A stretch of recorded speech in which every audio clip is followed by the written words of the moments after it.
So, when you want to solve this, there are two ways of, particularly for cubes like 4 by 4 and 6 by 6, where there are even number of layers, like 2 layers, or here it is 4.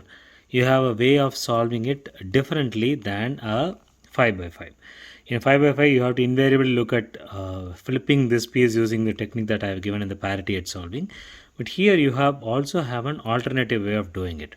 So I'm going to tell you for these two pieces, I'm going to actually explain you the, okay, where is the other piece? Yeah, it's here, it's here.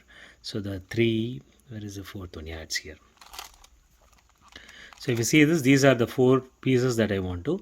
I will solve this and this using the parity edge technique, using this piece and this piece once, but these two I will do it differently. So first, for the blue piece, I am going to use the outer layer, which is the 1 and the 4 layer. The 2 and the 5 layer, I will flip them. And for this, I will flip the 3 and the 4.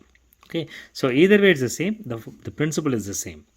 I'll be doing it. If you are not seen my parity edge solving clip, please go through it. I'll also put the link here. You will see it in the card on the top, and you can click on it to look at it.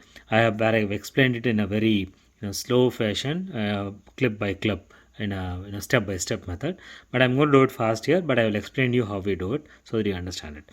So what I'll do is I'll move this, and then I'll rotate it. You'll see this. This, as I said, just to recap, this layer I'll solve the 2 and the 5 layer, flip these two, so it will become white and white. Okay, and this I will use using the 3 and the 4. So I'm going to flip the 2 and the 5. So what it is, do it like this.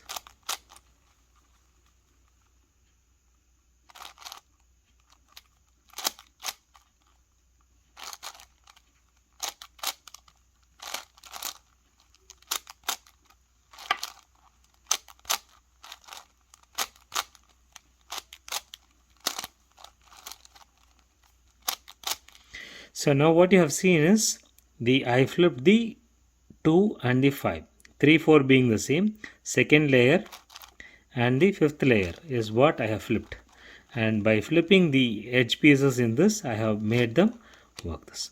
Now we can do it the other way. In this, I'm going to use the 3 and the 4 instead of the 2 and the 5. I'm going to use the 3 and the 4 using the same principle, but the layers being the different.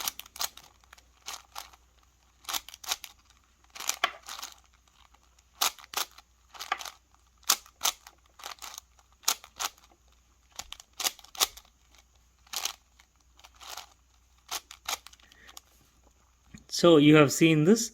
It's actually the blue layer was solved the other way. Now this is solved with the 3 and the 4. So these are the two different things.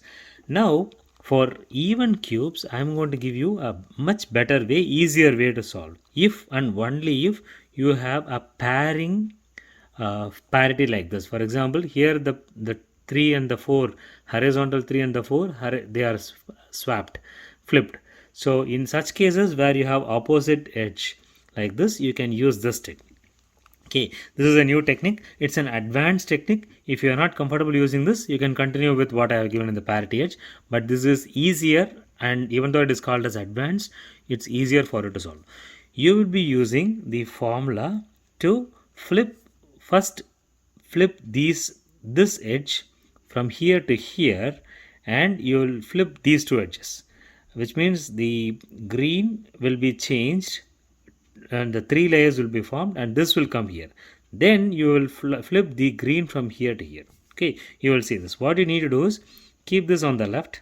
On the right, there should be a unsolved or the parity one, and move the 3 layers, DD3 or DD4 for that matter, and then do an R, Fi, F prime, U, R prime, F, DD4 prime.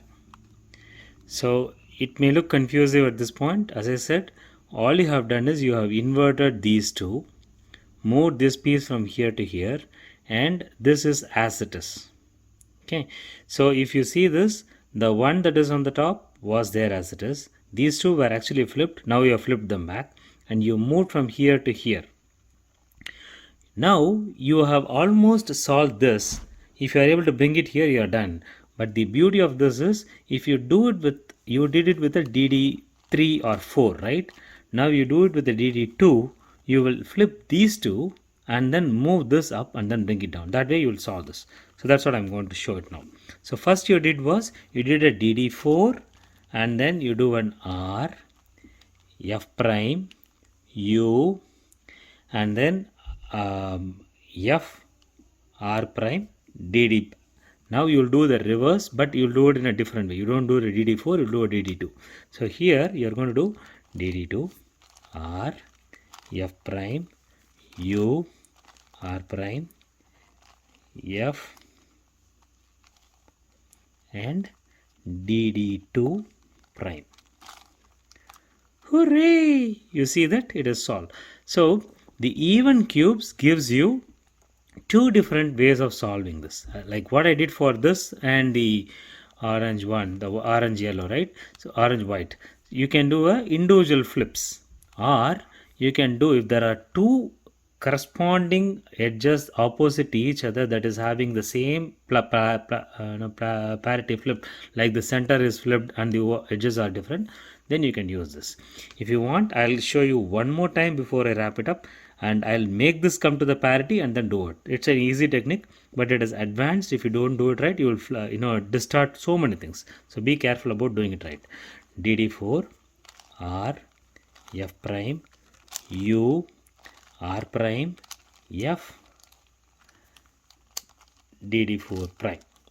What you have done is, you have distorted these two and then moved this two to the top, right? Now do the other way. DD2, R, F prime, U, R prime, F, DD2 prime. Actually, you brought it back to the same state where it was. You have the parity created. Now, you can solve it the same way, right? All you have to do is move 4 layer ones and then 2 layer ones. Follow the same principle. Again, I'm going to solve this so that you follow it better. DD4, which is like 4 layers, down 4 layers up, R, F prime, U, R prime, F, DD4 prime. Now you have seen the 3 layers are formed well now. 4th is gone up, and this is now, this needs to be flipped. You do it with the DD2. DD2, R, F prime, U, R prime, F, DD2 prime. So you have actually solved the flip, right? So congrats to you guys. You have followed me so far with making a 6x6 into a 3x3. Now you see that they are clearly the edges, center, and the corners. Now it is literally, theoretically, it is equivalent to this. It's a unscrambled 3x3. And unscrambled 3x3 can be solved in one of the three methods that I have given you in the playlist. Please look at those. It's the beginner's CFOP method, which is also called as the beginner's Frederick method, and that is a beginner's method. It's also called as the daisy wheel method, or the white flower method, white cross method, layer by layer method, so many methods. So, but it is one of the best known techniques for all the beginners to start with. The second is your advanced CFOP method, which is a block building method. And third is the rose method, which is more of an intuitive technique. So I'm going to use the advanced CFOP method now for solving this. And once I solve this, your 3x3, which is actually the 6x6 converted into a 3x3 now, which is like 1, 2, 3, 1, 2, 3, 1, 2, 3, 1, 2, 3. Nine layers are there. 1, 2, 3, 4, 5, 6, 7, 8, 9. So it's like 3x3. I'll use the advanced CFOP method to show you, but I'm not going to walk you through the advanced CFOP method. Please look at the advanced CFOP method playlist where I have walked you in a clip by clip basis. So thank you for your time. I'm going to actually solve this in the next clip. I'll try to go fast as I can and then solve this so that you can see that it is solved. But please do follow. And if you are stuck somewhere, give me a comment or give me a message so I'll be able to solve that for you. But right now, I'm going to continue with solving this using the advanced CFOP method. and solve this 3 by 3, literally the 6 by 6 into a 3 by 3, which is converted. I will solve that. Till then, have a small break and come back. Thank you.